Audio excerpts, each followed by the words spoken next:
Ya, Email. shalom. Halo. Shalom. Email. Ya, selamat siang. Halo, selamat siang. Ya, ya, selamat siang brother semua. Siang. Protestan apa Katolik, Bang? Saya Oneness Pentakosta, Kristen.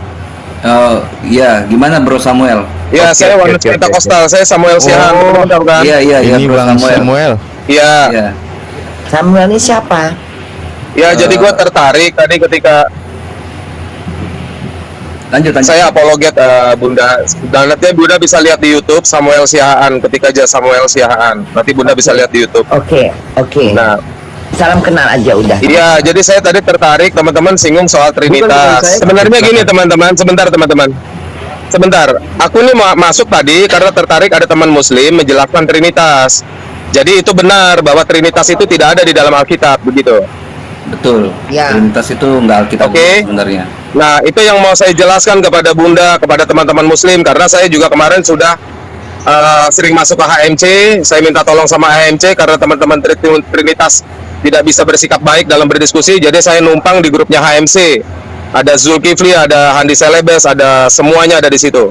Tetapi sampai detik ini tidak ada teman-teman Trinitas yang berani untuk berdebat. Yang menjadi penengah adalah teman-teman muslim. Yang saya sebut-sebutkan itu namanya tidak ada satupun yang nongol. Nggak berani itu guru-guru itu. Kenapa? Ya karena mereka takut. Kenapa? Simpel saja takut. Nah, Takutnya. ya kenapa? berarti kalau dia takut kan berarti nggak benar. Kan saya punya data Bunda. Kamu? Iya, saya nih punya data Ha-ha. teks asli Ibrani Yunani. Ketika kita kejar di dalam teks asli, mereka nggak berani. Karena teks Alkitab LAI itu diterjemahkan menurut presaposisinya orang-orang Tritunggal. Ketika saya kan kerja di luar negeri lama Bunda. Terakhir saya di kapal pesiar. Nggak, Bunda. Cuman nggak sempat aja saya datengin Bunda kan. Nah, saya pernah di Skagen di Jerman. Nah, iya. Nah, saya kan belajar bahasa, ya. Jadi ketika kita mengkaji dalam teks asli, ternyata cetakan LAI itu banyak yang tidak betul. Ini biar dengar nih yang di netizen semua ya.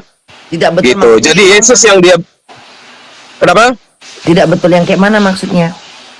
Contoh Bunda, coba teman-teman ada yang bisa buka Zakaria 12 ayat 10 nggak?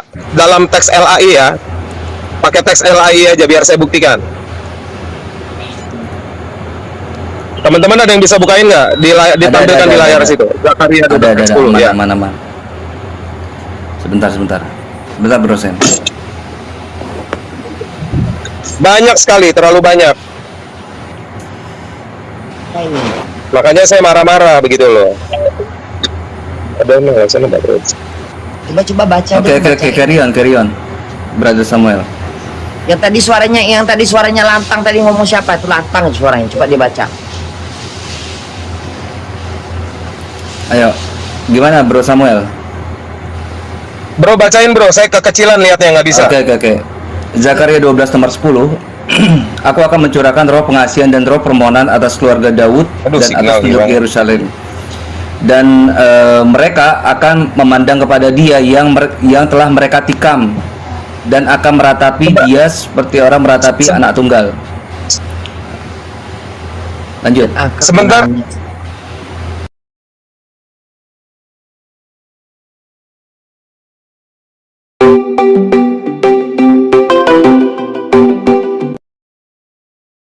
Aku akan mencurahkan Aku akan mencurahkan roh pengasihan dan roh permohonan atas keluarga Daud dan atas penduduk Yerusalem, dan mereka akan memandang kepada dia yang telah mereka tikam dan akan meratapi dia seperti orang meratapi anak tunggal, dan akan menangisi dia dengan pedih seperti orang menangisi anak sulung. Gimana maksudnya? Oke, saya baca ulang ya, yang dari kata di tengah. Dan mereka akan memandang kepada dia yang telah mereka tikam. Betul bro, tulisannya seperti itu kan? Iya, tikam. Nah, itu kata dia itu salah. Teks aslinya itu sebenarnya elai, akhiran yod di dalam bahasa teks Ibrani itu artinya ku. Nah, jadi di situ seharusnya dan mereka akan memandang kepadaku yang telah mereka tikam. Ku di situ adalah Yehova. Yehova sendiri, Bapa itu sendiri di ayat 8 bisa dibaca. Nah, kalau Bunda lihat di terjemahan Inggris, baik itu NASB, New American Bible Version, atau Berean Study Bible, atau King James New Version, King James Version, semuanya menerjemahkan they will looking on me who they pierce. Ya, they will looking on me, bukan on him. Gimana Cuman caranya? Alkitab LAI yang menerjemahkan kepada dia. Jadi dia mau mengalihkan bahwa yang ditikam itu bukan Allah sendiri, tetapi anak dari Allah. Yesus Anak tadi. Allah yang bukan, iya, Yesus tadi itu mereka tidak akui sebagai Allah itu sendiri, tetapi anak Allah. Jadi kayak Zeus sama Hercules, jadi bapak punya anak gitu, kayak saya sama anak saya. Tetapi itu sebenarnya tidak seperti itu. Allah sendiri menjadi manusia, yang disebut anak Allah, yang disebut juga anak manusia adalah Yesus itu sendiri. Nah, tapi sama mereka dirubah jadi dia, dan banyak lagi ayat-ayat yang dirubah. Kok dirubah Begitu. bisa dirubah-rubah gitu, kenapa nggak? Yang ngerubah tuh siapa? Karena begini Bunda, LAI itu yang kerja di LAI, yang kerja itu orang Trinitas semua, yang punya pandangan satu pandangan tentang teologi Tritunggal. Terlalu bijak ya. Jadi Allah tiga pribadi. Sementara Shema Israel itu Yahweh Eloheinu, Yahweh Echad. Ya. Jadi Yahweh Allahmu, Yahweh itu Esa. Kok rancang banget sih? Ya, Yahweh itu Esa itu di situ orang Tritunggal menafsirkan adalah kesatuan. Padahal itu salah besar, bukan kesatuan, tetapi tidak ada yang lain selain dia. Bisa dibaca di Markus 12 ayat 32, coba teman-teman. Satu. Ya, tetapi Echad di situ bukan cuma satu, tetapi satu-satunya atau tidak ada yang lain selain dia. Coba teman-teman buka Markus 12 ayat 32. Kalau dalam Islam juga seperti itu, sebagaimana surah Al-Ikhlas gitu loh. Cuman kalau mereka bilang Iya. gitu. Iya, mereka bilang tiga. Coba teman-teman buka Markus 12 ayat 32. Coba baca. Markus Lalu 13 ayat 32. Oke, oke. Lalu Itu kata nggak- ahli Taurat itu kepada Yesus, tepat sekali, Berantakan. Guru. Benar katamu bahwa dia Esa dan bahwa tidak ada yang lain kecuali dia. Nah, itu arti Esa, makna dari Esa yang selain daripada satu ya, bukan cuma satu cardinal number, Esa. Nah, tetapi tidak ada yang lain selain dia. ini benar Nah, nih. tapi Sofiatul, Trinitas, Katolik, semua Ortodoks apa lagi tuh gila, mengatakan bahwa itu kesatuan, tiga pribadi menjadi satu, itu Esa. Itu semua bohong, tanya aja sama orang Yahudi. Nggak ada yang seperti itu. Jahat banget. Itu sih. bohong semua. Kenapa nggak Gitu. kenapa nggak di ini lagi dikoreksi? Jahat banget ya. Akhirnya menjadikan Oh, jahat sekali.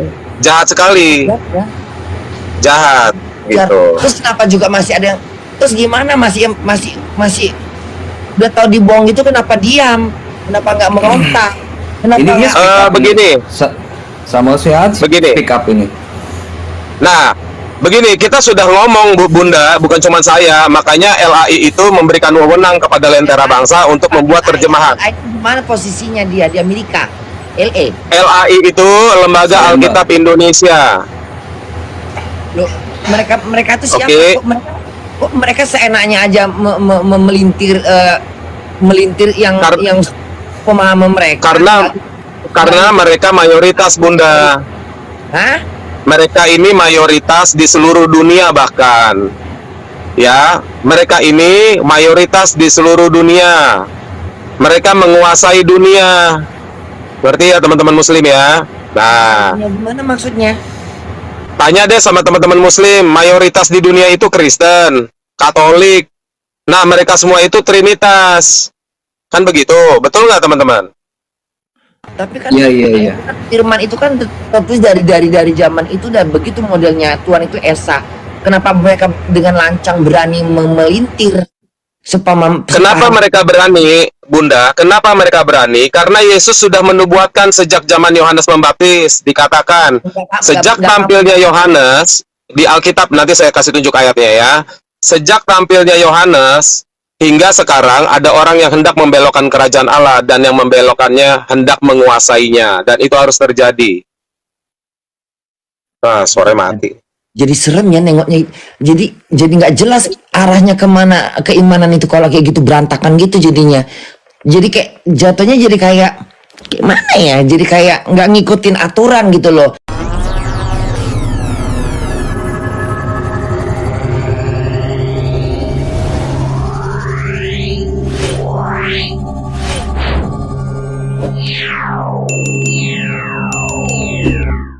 Halo saudara-saudaraku yang terkasih di dalam Tuhan dimanapun Anda berada. Juga selamat jumpa kembali dengan meine liebe Bunda Korla. Bunda Korla, saya menyaksikan diskusi Bunda dengan satu grup ya, Muslim, dan di situ juga masuk seorang Kristen dari Oneness, yaitu Samuel Siahaan. Dan saya menyaksikan apa yang dijelaskan oleh Samuel sungguh membuat Bunda pusing 7 keliling, begitu kan? Mungkin bisa jadi emosi juga, begitu, ya kan? Mendengar pemaparan-pemaparan atau narasi-narasi yang dikemukakan oleh Samuel Siahaan tadi. Nah, Bunda, saya tahu Bunda kan baru belajar kekristenan. Saya sangat bangga dengan Bunda Korla yang punya keingintahuan yang tinggi ya tentang agama-agama lain. Itu sangat baik, itu sangat bagus sekali Bunda, dan Mahwaiter ya. Tetapi yang saya sayangkan adalah sebagai seorang Anfänger ya, dalam belajar tentang agama Kristen, itu Bunda disuguhi materi-materi atau saya katakan makanan keras, ya kan? Nah, padahal makanan keras untuk seorang Anfänger atau pemula itu sangat tidak baik. Ya, ibaratnya pencernaan seorang bayi lalu diberikan makanan keras. Nah, jadinya apa? Jadinya bayi itu bisa sakit, bayi itu bisa merasa tidak enak badan, mungkin gangguan pencernaan, kepala pusing dan sebagainya. Nah, saya kasihan sekali melihat Bunda Korla diperlakukan seperti itu, begitu ya. Jadi Entschuldigung Bunda, jadi saya akan mencoba untuk mengurai benang kusut ya yang membuat Bunda pusing mendengarkan apa yang dipaparkan oleh Samuel Siahaan tadi, ya kan, tentang konsep Trinitas di dalam kekristenan ya. Trinitas bukan berarti Tuhannya 3 Bunda, bukan ya. Bukan ya. Tuhan orang Kristen itu Esa ya. Trinitas itu tidak bicara tentang jumlah, tapi bicara tentang kuasa ya. Kuasa yang melekat pada 3 pribadi Allah, yaitu Bapa, Putra, dan Roh Kudus. Saya akan mencoba mengurai benang ini ya pelan-pelan, langsam aber sicher ya. Dan mohon Bunda Korla mungkin masih ingat pepatah Jerman yang mengatakan Vertrauen is good, Kontrolle is besser ya. Jadi percaya itu baik, tetapi kontrol itu jauh lebih baik ya. Sebagai seorang Anfänger, sebagai seorang pemula dalam belajar tentang kekristenan, saya harap jangan pusing Bunda. Informasi-informasi apa yang sampai ke telinga Bunda, tapi jangan membuat Bunda resah dan gelisah. Ya, tampung saja dulu. Tinggal ditampung saja dulu Bunda ya. Dan nanti Bunda pelan-pelan ya menganalisa ya, kemudian merenungkan, dan sangat baik kalau Bunda juga membaca dari sumbernya langsung, yaitu Alkitab. Nanti Alkitab akan menjawab semua keresahan-keresahan, semua pertanyaan-pertanyaan, semua pergumulan-pergumulan yang Bunda alami ya dalam mendengar berbagai informasi ya yang disampaikan oleh setiap orang tentang kekristenan. Percayalah, Roh Kudus akan menuntun Bunda, akan membantu Bunda untuk mengerti ya tentang firman Tuhan yang ada di dalam Alkitab. Roh Kudus yang akan membantu, yang akan memberikan hikmat sehingga Bunda mengerti dengan mudah. Dan percayalah, saya juga sudah mengalami proses ini. Oke, Bunda Korla, untuk tidak berlama-lama saya ingin berbagi kembali ya dengan Bunda Korla, yaitu tentang konsep ketuhanan di dalam kekristenan. Jangan dulu diblok ya, apakah itu adalah oneness seperti yang diyakini oleh Samuel Siaahan atau Trinitas seperti yang dipahami oleh saudara-saudara Kristen yang lainnya. Tampung saja dulu ya, Bunda tidak perlu menyimpulkan, tapi tampung saja dulu sebagai bahan perenungan. Ya, jadi Bunda jangan terprovokasi, Bunda, dan saya harap dengan penjelasan saya bisa terpuaskan. Ya, memang dalam belajar itu kita harus punya gedul ya. Ya, kita harus punya kesabaran. Ya, kita harus punya kesabaran yang tinggi. Percayalah, belajar ya, langsam aber sicher. Oke, meine liebe Bunda Korla, selamat mendengarkan.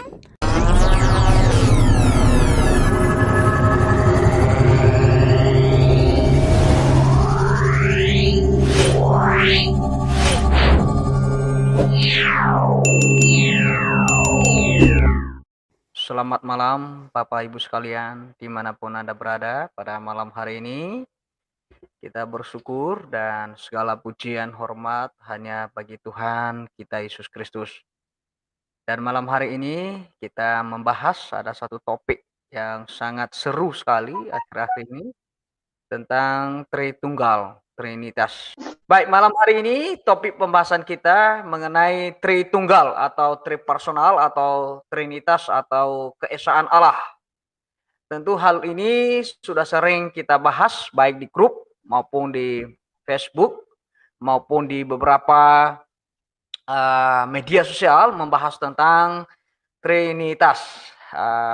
Kebetulan Ibu Noverina ini salah satu orang yang aktif sekali untuk membahas Trinitas. Tetapi namun ada juga yang merasa mereka meragukan kepercayaan Ibu tentang Trinitas. Tetapi saya yakin bahwa Ibu tidak seperti yang mereka duga dan mereka anggap. Itulah sebabnya mengapa saya undang di Immaculate Channel malam hari ini.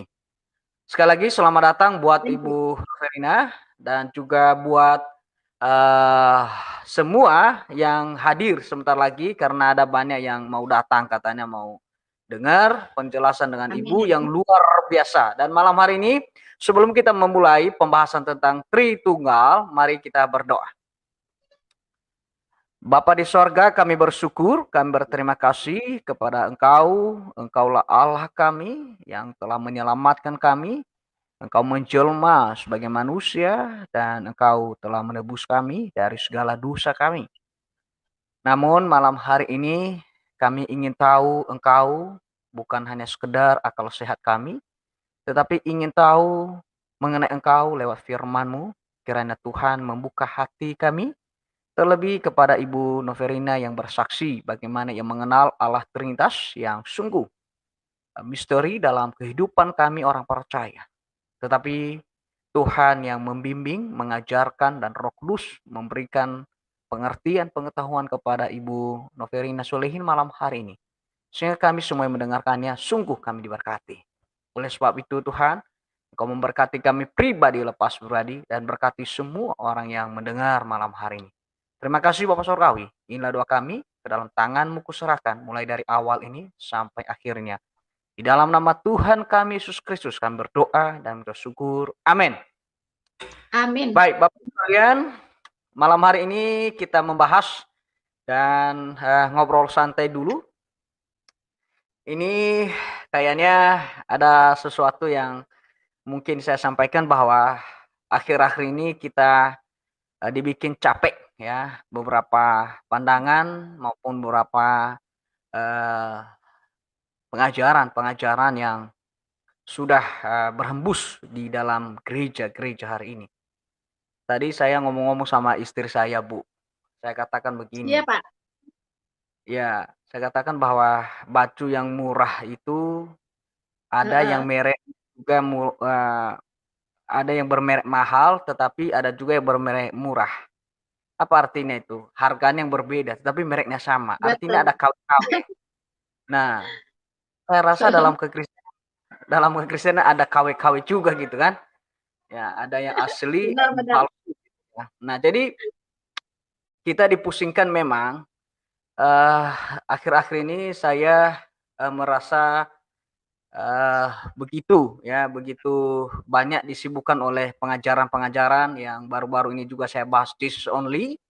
Ya, ada banyak orang yang uh, ya merepotin sekali.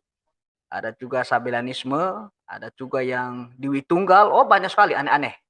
Tapi saya rasa bahwa ini adalah kehidupan kita sebagai orang Kristen yang mau menyenangkan hati Tuhan. Tetapi jangan heran bahwa ada orang yang menyenangkan hati Tuhan menurut versinya, tetapi bukan menurut firman Tuhan. Dan malam hari ini saya yakin melalui pembahasan ini, saya percaya bahwa lewat pembahasan ini mungkin nanti juga sedikit saya kasih input, ada penjelasan sedikit demi sedikit, maka kita harap bahwa ini semua Tuhan tuntun kita malam hari ini. Baik, malam hari ini kita membahas tentang Tritunggal, ya, Tritunggal.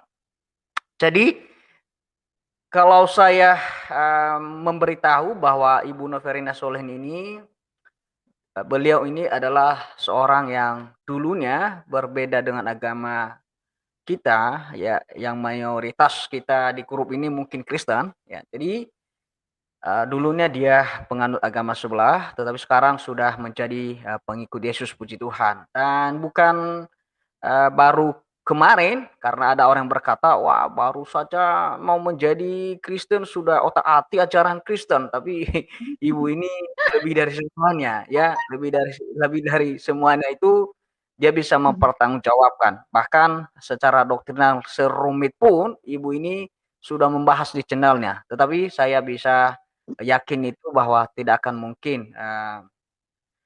mungkin diragukan lagi seperti yang omongan siapa itu saya agak lupa juga ya. Ini baru Gak usah Kristen diingat-ingat. kemarin. Oke, jadi malam hari ini kita masuk kepada topik saja Bu ya. Ya, Pak. Ya, jadi malam hari ini saya memberi pertanyaan sama Ibu ini ya. Pertanyaannya sungguh rumit sekali. Tetapi saya rasa ini bahwa kalau Tuhan pimpin Ibu, dibimbing oleh Roh Kudus, maka tidak akan sulit dan tiada mustahil bagi Tuhan. Jadi Amin. pertanyaan saya ini, apakah menurut Ibu konsep Allahnya orang Kristen itu seperti apa? Dan Allah orang Kristen dengan konsep Allah yang pernah Ibu yakini sebelum jadi Kristen itu seperti apa juga? Boleh Ibu jelaskan kepada kita malam hari ini mengapa ada orang yang berkata bahwa Ibu membawa konsep Allahnya yang dulu. Tetapi setelah Ibu menjadi Kristen, kira-kira ada perbedaan. Mungkin itu saja dulu Bu, untuk memperkenalkan kepada audiens malam hari ini seperti apa konsep, supaya teman-teman juga yang baru pindah, mereka mengerti. Maupun yang sudah mualaf mengerti, oh rupanya saya salah. Ini sebenarnya yang sesungguhnya. Oke, silakan Bu. Ya, terima kasih Pak Aris Lase atas undangannya ya Pak ya. Iya. Ya, jauh-jauh mengundang saya ke Surabaya ya malam hari ini Pak. Iya.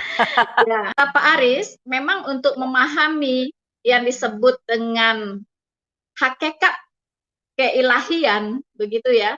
Seperti apa Allah itu sebenarnya?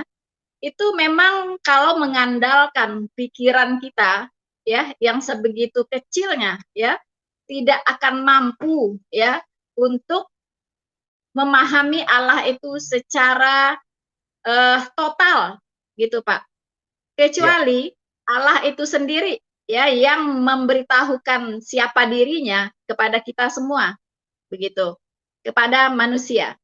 Nah, karena Allah itu memperkenalkan dirinya kepada kita supaya kita bisa mengenal Dia dengan benar dan kita tidak salah menyembah, begitu ya. Karena kita tahu iblis pun itu menyamar menjadi Allah juga. Nah, yang disebut di Alkitab itu sebagai Allah-Allah asing gitu ya Pak ya. Jadi wajib ya, memang seharusnya lah kita berusaha untuk mengenali Allah ini dengan benar. Nah, untuk mengenal Allah dengan benar, itu Tuhan memberikan dua alat untuk kita manusia. Yang pertama, akal sehat, ya, akal sehat. Yang kedua, Alkitab. Ya. Nah, akal sehat dan Alkitab bisa kita pakai untuk mengenal Allah itu dengan benar. Setuju Pak Aris? Setuju. Setuju Pak? Iya. Setuju. Nah, jadi kita hanya bisa mengenal Allah sejauh Allah itu memperkenalkan dirinya, ya, memperkenalkan dirinya kepada kita. Nah, satu persoalan lagi adalah kita bisa mengenal Allah itu lewat apa? Lewat apa begitu? Ya, apakah lewat cerita orang-orang dulu, ya kan, yang diwariskan dari generasi ke generasi? Apakah lewat demikian? Ya, ataukah lewat firman-Nya? Nah, firman-Nya ini ada di mana? Nah, itu pertanyaan selanjutnya. Karena banyak sekali kitab mengklaim dirinya sebagai firman Allah. Nah, jadi kita harus tahu dulu kitab mana nih yang benar-benar firman Allah. Nah, karena kalau kita salah mengambil kesimpulan tentang kitab firman Allah ini, maka kita tidak akan pernah mengenal Allah itu. Begitu kan? Betul. Nah, Ya. setelah saya pelajari, ya Pak, ternyata firman Allah itu hanya ada di Alkitab. Ya, firman Allah itu ada di Alkitab. Mengapa demikian? Karena Alkitab itu isinya itu mencerminkan, ya, mencerminkan semua sifat-sifat Allah. Nah, itu dulu. Sekarang pertanyaan berikutnya, apakah kita menganggap Alkitab ini adalah satu-satunya kitab firman Allah atau salah satu saja dari kitab firman Allah? Karena kalau kita menganggap Alkitab ini salah satu dari firman Allah, nanti kesimpulan Allahnya juga berbeda, begitu, ya. Karena akan ada lagi kebenaran di luar Alkitab ini. Nah, begitu Pak. Jadi saya pada pendirian, ya, bahwa Alkitab ini adalah satu-satunya kitab Allah. Tidak ada firman Allah di luar Alkitab, baik lisan maupun tulisan. Setuju sampai di sini Pak Aris? Saya setuju sekali, Setuju, Bu. Saya Pak? setuju sekali. Setuju sekali. Ya, oke. Karena kalau tidak setuju, waduh, bubar nih. Ya. Oke, karena kalau tidak setuju nanti persepsinya beda ya. Nggak Beda nyambung pasti. kita ngomongnya Pak, kalau nggak setuju. Oke Pak, ya. Nah, setelah itu baru kita melihat bagaimana Allah ini memperkenalkan dirinya kepada kita melalui firman-firman-Nya di Alkitab. Nah, setelah kita membaca Alkitab, ya, setelah saya membaca Alkitab, saya menemukan ada 3 pribadi di dalam Alkitab ini, ya. Pertama, adanya pribadi Bapa, ya Pak, ya, pribadi Ya. Bapa. Ya. Banyak sekali ya yang menulis tentang Bapa ini, ayat-ayat di Alkitab menulis tentang Bapa ini banyak sekali. Nah, jadi ada pribadi Bapa. Setelah saya baca lagi Alkitab, saya menemukan lagi pribadi kedua, yaitu putra atau anak atau Yesus Kristus. Ya. Nah, itu pribadi kedua yang saya temukan. Begitu. Nah, yang ketiga, ada satu pribadi lagi, yaitu Roh Kudus. Ya. Roh Kudus. Nah, sayangnya saya tidak menemukan lagi pribadi berikutnya. Pribadi keempat, pribadi kelima, nggak ada. Hanya ini saja. Bapa, Putra, dan Roh Kudus. Nah, dan ketiganya ini, ya, ketiganya ini satu hakikat, yaitu Allah. Ya, jadi ketiganya ini punya satu hakikat Allah.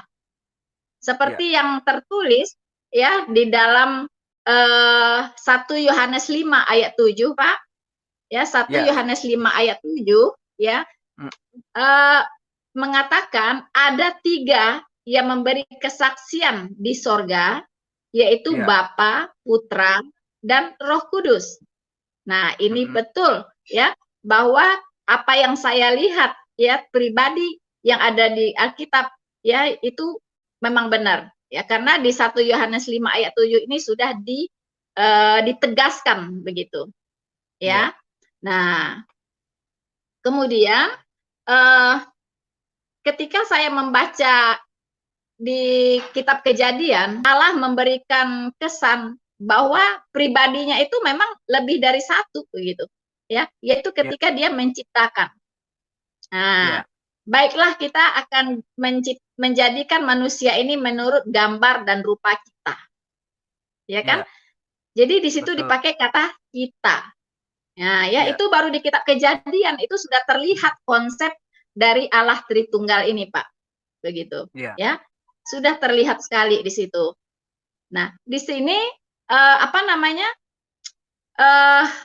Di sini pun dilanjutkan ke ayat 8, ya, kan dikatakan bahwa manusia itu diciptakan seturut gambar dan rupa Allah. Nah, di ayat 8-nya dikatakan di 1 Yohanes 5 ayat 7 tadi bahwa ada 3 yang memberi kesaksian di bumi, yaitu apa, Pak? Yaitu Air, air, darah, darah, dan roh. darah dan roh. Ya kan? Nah, itu juga Tritunggal. Berarti manusia ini juga diciptakan Tritunggal. Nah, makanya di Kejadian tadi, di kitab Kejadian tadi dikatakan diciptakan segambar dan serupa gitu ya dengan Ya. Allah. Betul bahwa Allah itu Tritunggal, manusia ini juga Tritunggal. Bedanya apa? Bedanya ketritunggalan Allah itu lebih kompleks. Ya, lebih kompleks. Betul-betul itu sebuah misteri. Ya, sampai orang pun kebingungan untuk menjelaskannya begitu, Pak. Iya kan? Ya. Nah, manusia itu diciptakan juga Tritunggal, hanya Tritunggalnya itu lebih simpel, lebih sederhana begitu. Nah, terus bedanya apa lagi? Kalau Allah Tritunggal itu dia maha hadir. Dia maha hadir, ya. Jadi ketika dia turun ke dunia menjadi manusia, itu surganya tidak kosong. Ya. Begitu kan? Nah, tapi kalau manusia, Tritunggalnya manusia itu tidak maha hadir. Ada yang menjelaskan bahwa Allah itu seperti apa ya? Kalau di kantor dia bos, kalau di rumah dia ayah, kalau di mana? Kalau di kafe dia teman. Nah, begitu ya. Jadi itu tidak bisa menggambarkan Allah Tritunggal seperti itu, begitu. Ya. Karena tidak maha hadir gitu. Itu tetap misalnya itu Pak Ali, ya tetap Pak Ali aja, mau di rumah, mau di kantor, mau di kafe. Nah, inilah mungkin yang akan mengacaukan sehingga muncul yang namanya konsep Allah Tritunggal ya, tapi dia satu pribadi. Nah, ya, karena digambarkan oleh Pak Ali tadi, pribadinya ya satu, di kantornya Pak Ali, di kafe Pak Ali, di rumahnya juga Pak Ali. Nah, ini yang apa? Yang akan mengerucut kepada yang disebut dengan oneness tadi, Pak. Begitu, oneness ya, yang sekarang juga sedang diperdebatkan ya. Tritunggal versus oneness begitu. Nah, itu yang saya pahami tentang Allah Tritunggal. Terus tadi Pak Aris menanyakan apa Pak yang kedua Pak? Bagaimana pemahaman saya tentang Allah di Allahnya sebelum saya jadi Kristen, orang Ya. agama yang dulu atau gimana? Ya. Pertama agama yang dulu, kedua agama Mm-mm. Kristen. Apakah ada perbedaan secara total atau memang tidak ada? Allahnya sana sama dengan Allahnya kita atau ada perbedaan? Oh, sekiranya itu sama, untuk apa saya pindah? Toh sama. Itu kan Ya. logika sehatnya seperti itu. Ya, kalau sama ngapain pindah gitu? Ya, ngapain harus bayar harga sampai sebegini-begininya begitu kan? Kalau sama. Ya. Nah, tentunya tidak sama. Ya, tentunya sangat-sangat tidak sama.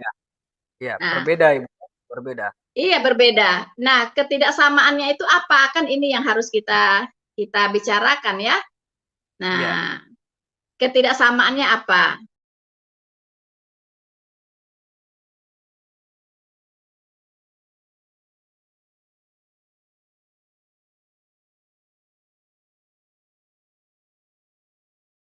Nah, ini memang kalau kita lihat ini perdebatan panjang ya Pak ya, perdebatan Ya. sengit lah antara Islam dengan Kristen tentang kealahan ini. Ya. Dulu waktu saya masih Muslim, saya mengertinya Allah orang Kristen itu 3. Sorry, jadi Tuhannya 3 ya. Ya. Orang Kristen itu menyembah Tuhan 3 begitu, jadi mempersekutukan Tuhan begitu ya. Ya. Nah, dan saya waktu itu bangga sekali jadi Muslim ya, karena Tuhan saya waktu itu tauhid Pak. Ya, tauhid.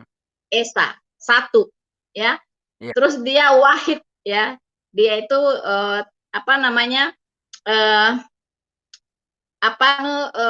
Tidak diciptakan ya. Jadi dia itu satu-satunya lah gitu, wahid begitu kan. Ya. Nah, kemudian dia itu juga apa namanya tuh, kalau Allah yang dulu itu dia itu zat ya. Zat. Kalau zat itu D pakai Z ya Pak ya. Zat gitu ya. Jadi itu betul-betul zat yang maha lah, maha kuasa begitu kan. Nah, keesaan Allah itu tauhid ya. Jadi mempercayai dan mengimani dengan sepenuh hati bahwa Allah itu esa atau wahid. Wahid itu esa ya Pak. Nah, jadi orang Kristen saya bilang Allahnya tidak esa, Allahnya 3. Nah, waktu itu saya memahaminya seperti itu ya. Kemudian kalau di Islam itu Tuhannya itu tidak beranak dan tidak diperanakkan begitu kan. Nah, saya yakini itu seperti itu. Sementara Tuhannya orang Kristen ini beranak pinak begitu kan. Jadi kok Tuhannya bisa beranak begitu. Waduh ya. Masa Tuhannya beranak gitu kan. Itu orang Kristen tuh orang yang paling bodoh lah di bumi ini gitu, menyembah Tuhan yang beranak begitu. Ya masa Tuhan beranak. Nah, itu dulu ya yang saya pahami ya, yang saya lihat ya sebagai apa? Sebagai orang Muslim waktu itu. Nah, apalagi di surat Al-Ikhlas itu kan jelas ya, Tuhannya orang Islam itu dialah Allah yang Maha Esa, ya kan? Allah yang tidak bergantung kepada segala sesuatu, ya. Dia tidak beranak dan tidak diperanakkan, ya kan? Dan tidak ada seorang pun yang diserupakan dengan dia. Itu kan sempurna sekali, Pak, definisinya. Ya kan? Qul huwallahu ahad, Allahu somad, lam yalid walam yulad, walam yakul lahu kufuwan ahad. Nah, ini surat Al-Ikhlas ini mantap sekali gitu definisi Allahnya di waktu saya di Islam dulu begitu. Jadi saya tidak ragu-ragu ya waktu itu ya, karena saya lihat-lihat juga, saya dengar-dengar itu Tuhannya orang Kristen itu aneh gitu, beranak lah, ya kan, 3 lah, itu bertentangan sekali dengan surat Al-Ikhlas ini, begitu Pak. Nah, begitu Pak Aris. Jadi Ibu sudah menjelaskan perbedaan secara total ya, bahwa Allahnya kita dengan Allahnya agama sebelah memang sangat berbeda. Konsepnya juga beda ya, karena Allah itu memiliki kesadaran dan memiliki kehidupan. Nah, jadi konsep Tritunggalnya Ibu Noverina sebenarnya sudah mulai ada gambarnya dari awal tadi, bahwa dia bukan seorang oneness dan bukan juga Sabellianisme atau modalisme, bukan juga Jesus only, karena dia sudah berkata dari kekekalan hingga kekekalan ada 3 pribadi di sana. Jadi mungkin untuk lebih tajam lagi mungkin Ibu bisa lebih mempertajam lagi dengan pertanyaan berikutnya, Bu. Ya. Baik, saya mau tanya pertanyaan berikut. Karena Ibu sudah memberikan penjelasan yang cukup baik, dan puji Tuhan itu semua karena anugerah Tuhan, bukan karena kepintaran manusia, tetapi karena Tuhan memberi hikmat. Jadi pertanyaan kedua,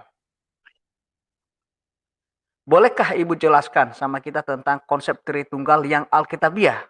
tentu ada konsep yang tidak alkitabiah. Kalau ada konsep alkitabiah, berarti ada yang tidak alkitabiah. Artinya ada KW-KW gitu kan, ada palsu ya. Jadi Iya, iya, Pak. nomor satu, bagian A, apa benar Allahnya orang Kristen 3 pribadi yang terpisah? Karena Ibu tadi mengatakan saya percaya Tritunggal, Trinitas, Tripersonal itu Alkitab yang mengatakannya. Bahkan Ibu mengutip tadi di dalam peristiwa, kalau saya boleh ulang, misalnya tadi Matius pasal 3, 16, 17, bahwa secara bukti ketika Yesus dibaptis ada Yesus, ada Roh Kudus, ada Bapa, suara Bapa. Terus dari Kejadian pasal 1 mengenai kata Elohim, mengenai kata Echad yang disebut Ibu tadi sebenarnya, kemudian dalam Kejadian 1:27, Kejadian 1:26, kemudian banyak sekali yang Ibu sampaikan tadi. Namun benar enggak tuduhan yang sebelah tadi Ibu sampaikan bahwa dulu saya kira Allahnya orang Kristen itu 3, ada Allah Bapa, Allah Anak, Allah Roh Kudus. Nah, kira-kira ini bisa juga masuk konsep Tritunggal. Artinya kalau dalam bahasa teologi Bu, namanya konsep Tritunggal, triteisme. Apa benar Allahnya orang Kristen? Apa benar Allahnya orang Kristen 3 pribadi yang terpisah? Atau saya kasih passwordnya. Atau keterpisahan mereka itu hanya sementara waktu, sesingkat waktu, atau selama-lamanya. Kira-kira Ibu bisa jawab bagian A ini dulu pertanyaan saya. Ya. Ya, thank you Pak Aris. Ya, tadi saya menyinggung sedikit ya pemahaman saya dulu ya, sebelum saya bertobat menerima Tuhan Yesus sebagai Tuhan dan Juru Selamat, sebelum saya memahami hakikat keilahiannya Allahnya orang Kristen, yaitu 3 pribadi, 1 hakikat Allah ya. Nah, saya meyakini ya bahwa 3 pribadi Allah, Bapa, Anak, dan Roh Kudus itu betul-betul satu hakikat. Ya, ia tidak terpisahkan, tapi bisa dibedakan, begitu Pak. Ya, kita bisa membedakan. Kenapa disebut pribadi? Nah, ini dulu pertanyaannya. Mengapa disebut pribadi? Ya. Nah, karena masing-masing dari pribadi ini, yaitu Bapa, Anak, dan Roh Kudus ini, itu mempunyai fungsi ya, dan dia punya otoritas masing-masing, begitu ya, fungsi yang berbeda, begitu Pak. Nah, saya jelaskannya seperti ini, ya. Boleh. Pribadi Bapa itu adalah yang merancang program penyelamatan, ya. Jadi Bapa itu merancang program karya penyelamatan. Bapa ini berjanji akan mengirim juru selamat, ya. Dan juru selamat yang akan datang ini belum datang, memberikan perintah kepada manusia untuk melaksanakan yang namanya ibadah simbolik. Nah, dan semua orang yang percaya kepada juru selamat yang akan datang waktu di Perjanjian Lama akan diselamatkan. Nah, sementara orang Perjanjian Baru ya percaya kepada juru selamat yang sudah datang. Nah, mereka di situ diselamatkan. Jadi diselamatkan hanya percaya kepada juru selamat. Nah, itu dulu, ini rancangan dari Allah Bapa, dari Bapa ya, tentang karya penyelamatan. Pribadi kedua yaitu anak atau putra ya, yaitu Yesus. Dan saya garis bawahi, ini bukan anak secara lahiriah, biologis, bukan ya. Istilahnya saja gitu, sebagai anak, tapi bukan dilahirkan dari hubungan intim dan layaknya manusia, tidak ya. Jadi ini secara rohani, begitu ya. Nah, pribadi anak ini ya, yaitu Yesus Kristus, itu mengeksekusi rancangan karya keselamatan tadi. Mengeksekusi ya, yaitu dengan cara apa? Dia datang ke dunia ini menjadi manusia. Ya. Nah, dia inilah yang disebut dengan domba hakikat. Ya. Nah, domba hakikat. Sementara sebelum juru selamat ini datang, itu yang dikorbankan itu adalah domba simbol ya, simbol ya. Domba itu sebagai simbol dari sang juru selamat. Nah, ini anak ini adalah hakikat dari juru selamat itu sendiri. begitu. Yang disebut juga dengan penebus. Nah, dia yang mengeksekusi rancangan karya keselamatan ini di atas kayu salib. Ya. Nah, siapa yang percaya kepadanya akan diselamatkan, siapa yang tidak percaya akan dihukum. Nah, dia inilah yang menggantikan semua orang-orang yang percaya tadi dihukumkan di kayu salib untuk dosa-dosa mereka. Begitu. Nah, ini yang mengeksekusi. Kemudian pribadi ketiga yaitu Roh Kudus. Nah, ini apalagi gitu yang dikerjakan oleh Roh Kudus ini, yaitu dia menolong. Ya, makanya disebut bahwa dia adalah Roh penolong. Ya, Tuhan Yesus mengatakan, aku akan pergi kepada Bapa. Ya, tapi sebelum dia pergi, setelah dia pergi, Bapa akan mengirim Roh penolong. Ya kan? Kemudian Roh Kudus ini juga menghibur. Ya, dia disebut juga Roh penghibur. Kemudian dia juga memelihara, ya, memelihara orang-orang yang sudah diselamatkan tadi. Ya, supaya apa? Supaya tetap dalam pengharapannya, dalam imannya yang benar kepada Sang Juru Selamat, kepada Kristus Yesus ini, gitu. Kemudian dia juga mengajar. Dia mengajar semua orang-orang yang sudah diselamatkan ini untuk mengenal semua kebenaran Allah, ya. Jadi dia juga menuntun orang kepada seluruh kebenaran Allah. Nah, gitu. Dan juga sekaligus dia sebagai jaminan, ya, sebagai jaminan untuk keselamatan kita sampai Maranatha. Begitu, Pak Aris. Jadi mengapa disebut pribadi? Karena dia bisa berkehendak, begitu. Dia bisa bertindak, begitu. Dia bisa menolong, dia bisa menyertai, dia bisa memelihara Roh Kudus ini. Begitu kan? Nah, jadi itu artinya pribadi, begitu. Nah, kemudian kita lihat di Yohanes 14 ayat 16 sampai 17, ya, seperti tadi dikatakan, aku akan meminta kepada Bapa dan dia akan memberikan kepada kamu seorang penolong yang lain supaya ia menyertai kamu selama-lamanya. Nah, dari Yohanes 14 ayat 16 ini saja, Pak Aris, itu sudah memperlihatkan ada 3 pribadi di situ. Iya kan? Aku akan meminta kepada Bapa. Tuh, Bapa pribadi pertama, ya, pribadi pertama. Kemudian ia akan memberikan kepadamu seorang penolong yang lain. Nah, itu adalah Roh Kudus. Nah, yang meminta ini siapa? Aku. Aku itu adalah pribadi Yesus, anak atau putra tadi, begitu. Nah, supaya ia menyertai kamu selama-lamanya. Nah, di sini udah terlihat gitu. Gambaran dari namanya Allah Tritunggal itu, dan ini 3 pribadi, bukan 1 pribadi. Ada 3 di sini, ya, yang meminta kepada Bapa, kemudian Bapa itu sendiri, kemudian Roh penolong yang lain. Kenapa disebut yang lain? Karena Yesus Kristus sendiri itu penolong juga, begitu. Jadi itu apa? Sebagai apa ya? Yang menyertai kita setelah Yesus Kristus itu pergi, ya, dia terangkat surga, dan Roh Kudus inilah yang dimateraikan di hati kita ketika kita percaya dan bertobat, begitu Pak Aris. Jelas sekali di sini 3 pribadi ini sudah tidak bisa dibantah lagi, begitu.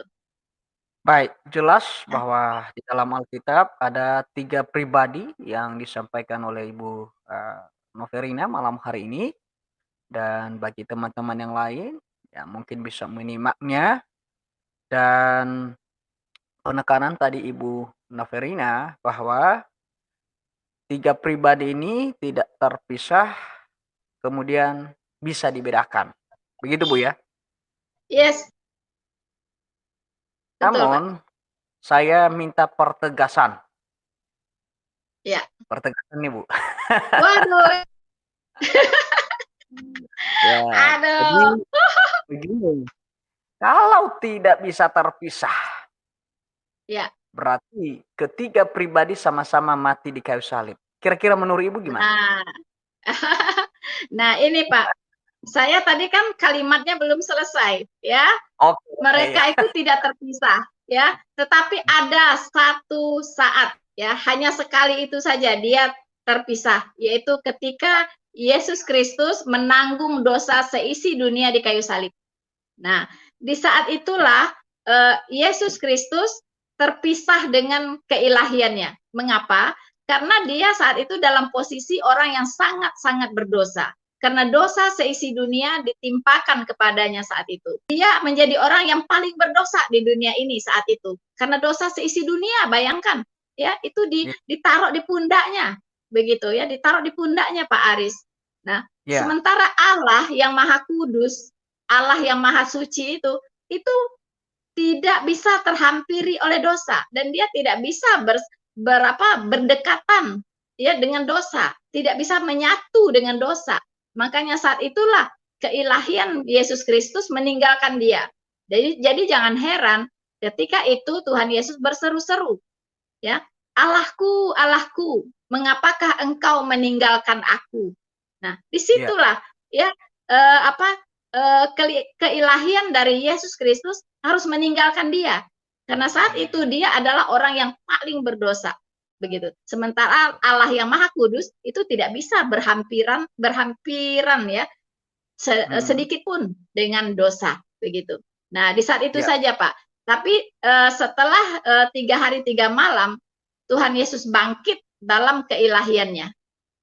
Nah, itu saja Pak pengecualiannya di situ. Yang kita temukan di Alkitab seperti itu. Tidak ada penjelasan lain yang serupa, tidak ada. Begitu. Baik. Terima kasih, Bu. Berarti Ibu bukan seorang penganut triteisme. Ya, jadi Ibu bukan seorang penganut triteisme, artinya keterpisahan Allah itu tidak kekal, tidak selamanya, tetapi dia sementara waktu, di mana kalau kita melihat di dalam Filipi pasal 2, ayat 5, 6, 7, bahwa ia menjelma sebagai manusia. Bukan berarti dia kosongkan.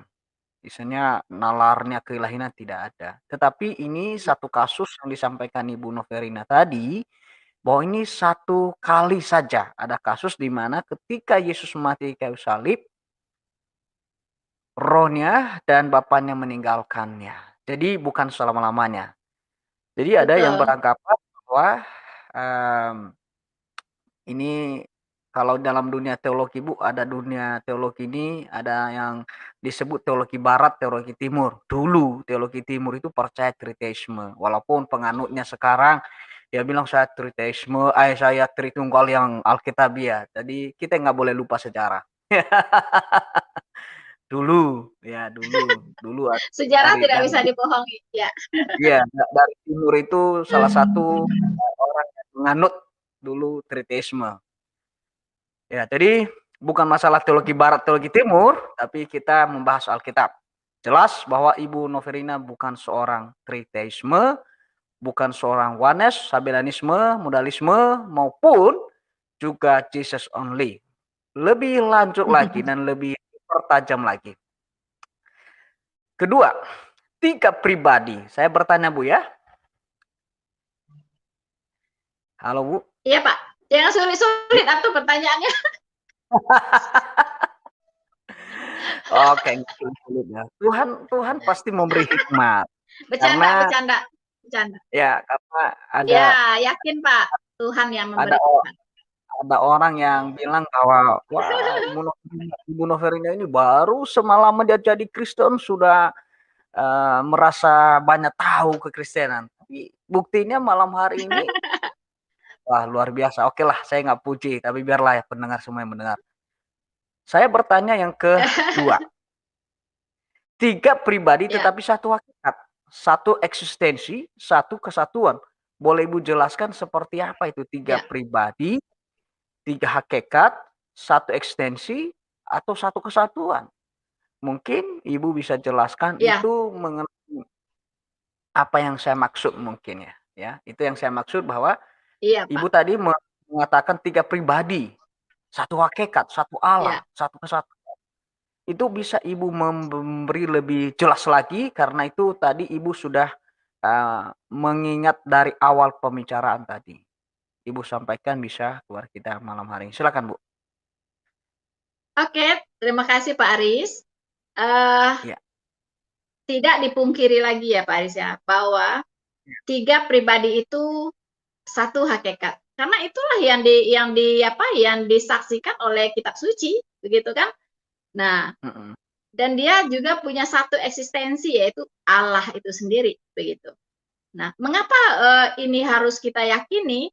Karena banyak sekali firman-firman Tuhan yang mengatakan dan membenarkan hal demikian, begitu. Ya. Contohnya, ketika Filipus ya bertanya kepada Tuhan Yesus, ya, tunjukkanlah Bapa itu kepada kami. Kok ngomongnya Bapa aja terus, ya kan? Tunjukkanlah Bapa itu kepada kami. Itu sudah cukup bagi kami. Ya. Nah, tapi Tuhan Yesus berkata, Filipus, sudah berapa lamakah engkau bersama-sama dengan aku sehingga engkau masih bertanya siapa Bapa? Ketika engkau melihat aku, engkau sudah melihat Bapa, ya kan? Nah, itu artinya mereka bersama-sama begitu. Tapi pribadinya tidak sama. Tadi kita sudah buktikan begitu karena mereka punya fungsi ya yang berbeda-beda, ya kan? Nah, kemudian ada lagi di saat Tuhan Yesus dicobai oleh iblis, ya kan? Tuhan Yesus dicobai oleh iblis. Semua dunia yang gemerlap ini akan aku serahkan kepadamu, asal engkau sujud menyembah aku, kata iblis kepada Tuhan Yesus. Tuhan Yesus berkata apa? Enyahlah iblis, ya kan? Engkau jangan mencobai Tuhan Allahmu, kepadanya sajalah engkau berbakti. Nah, di sini terlihat bahwa yang dicobai itu adalah Yesus Kristus kan saat itu, bukan yang lain gitu. Yang dicobai di situ, yang dicobai iblis adalah Tuhan Yesus, dan Tuhan Yesus mengatakan, ya, enyahlah iblis, ya, engkau mencobai Tuhan Allahmu. Nah, berarti kan dia sendiri, berarti kan bahwa dia sendiri itu adalah Tuhan Allahnya si iblis ini, begitu. Nah, di situ dia menyatakan dirinya ya sebagai Allah. Bahkan orang Yahudi pun mengerti ketika Yesus Kristus berkata dia adalah anak Allah, itu artinya dia menyamakan dirinya dengan Allah.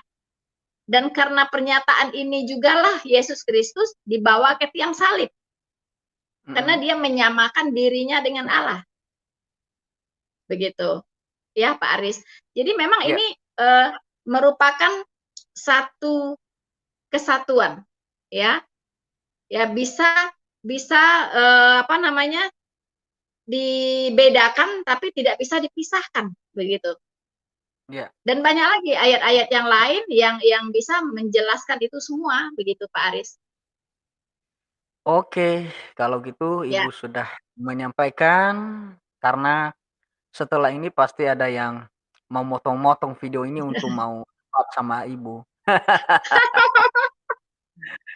Biar rame Pak Aris ya. Rame. Nanti saya jadi moderatornya, Bu.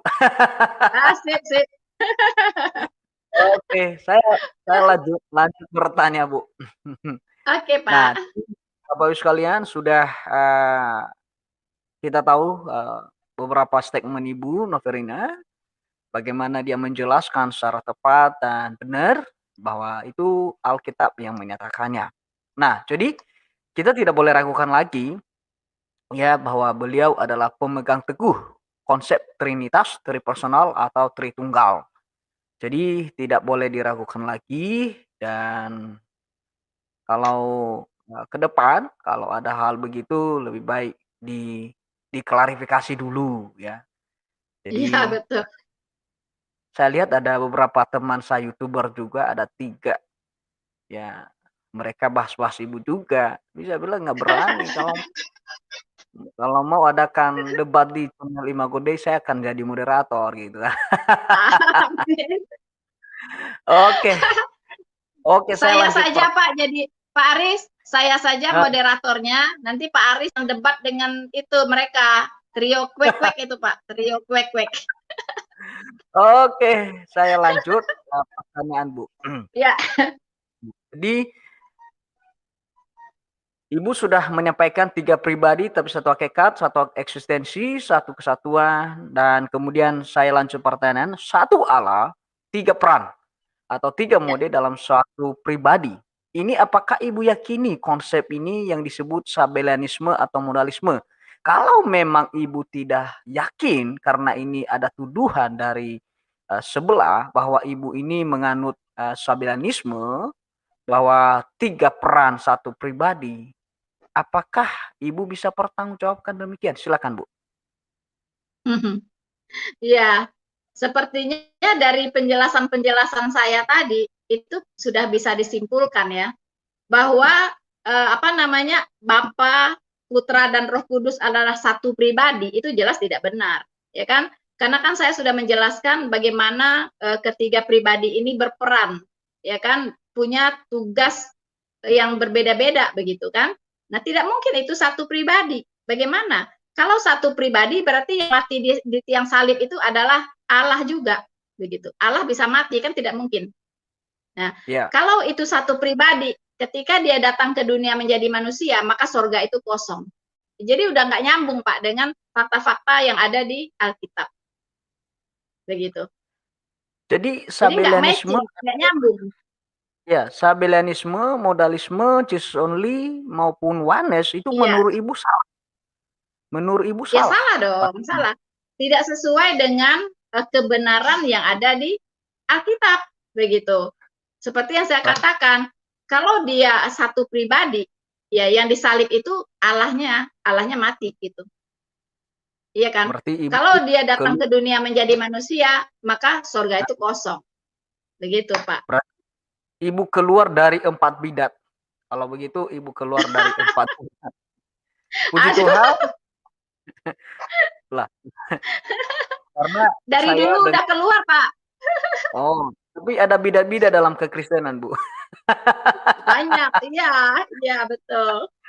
Oke, saya lanjutkan pertanyaan ini. Berarti saya tidak lanjut pertanyaan Jesus only karena Ibu tidak percaya Bapa, Anak, Roh Kudus adalah pribadi yang sama, tetapi itu pribadi yang berbeda. Ibu sudah ulang-ulang untuk menjelaskan. Ulang-ulang. Sudah diulang-ulang oleh Ibu Noverina. Berarti yang mengklarifikasi selama ini dia salah paham karena waktu itu Ibu Noverina bersama dengan teman-teman yang keluar dari sana yang tidak mengerti doktrin Tritunggal dan mereka anggap Ibu juga ikut sama pengertian mereka. Tapi puji Tuhan malam hari ini Ibu Noverina sudah menjelaskan tentang Tritunggal yang sejati. Mohon maaf Bu kalau Amin. tadi agak ada keliru, pasti saya bantah Bu. Bukan orang lain yang bantah itu. Pasti saya yang bantah Pasti Ibu Pak Aris duluan. duluan yang bantah. Jangan sampai menyesatkan ya Pak.